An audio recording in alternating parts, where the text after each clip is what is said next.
Salut, lundi 1er juillet 2024, évidemment. Il n'y aura certainement pas de 1er juillet 2025. Mais... Bon, en tout cas, je voulais, par rapport à ce que je veux dire, j'ai trouvé un petit sujet qui illustre ce qui va se passer. C'est-à-dire que vous avez donc un RN, hein, et puis un ensemble et un comment ça s'appelle, écologie. Voilà. Puis après, on va avoir deux autres.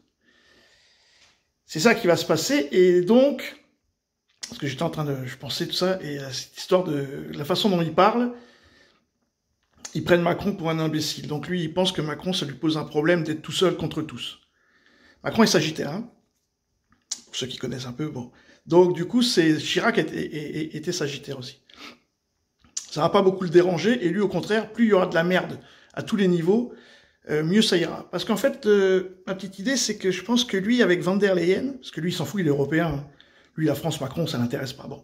Donc, avec sa pote Van der Leyen qui vient d'être reconduite, la psychopathe de Slovène et le Rutte à l'OTAN, on a une belle brochette de guerriers.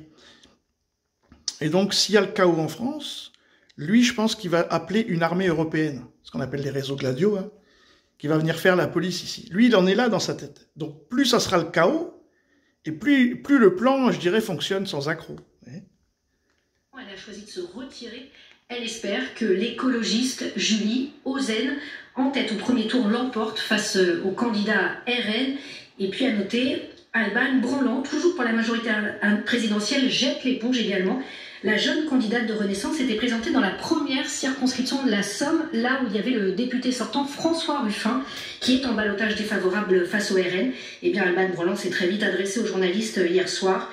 Face au risque du Rassemblement national qui pourrait avoir une majorité absolue, je retire ma candidature ce soir. Je fais une différence entre les adversaires politiques et les ennemis de la République. C'est très intéressant. Et puis, à gauche, on a aussi, on a fait barrage au RN, et c'est l'ex-premier ministre Elisabeth Borne en ballottage défavorable dans la on est chez les fous du Calvados, qui espère en profiter. Le candidat NFP Noé Gauchard a annoncé son retrait.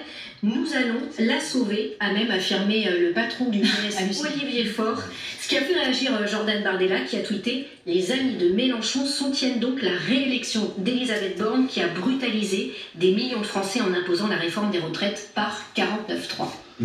Et le mot d'ordre de l'élection, de la réunion en ce moment à l'Élysée du gouvernement, c'est ni pour Mélenchon, ni pour Marine Le Pen.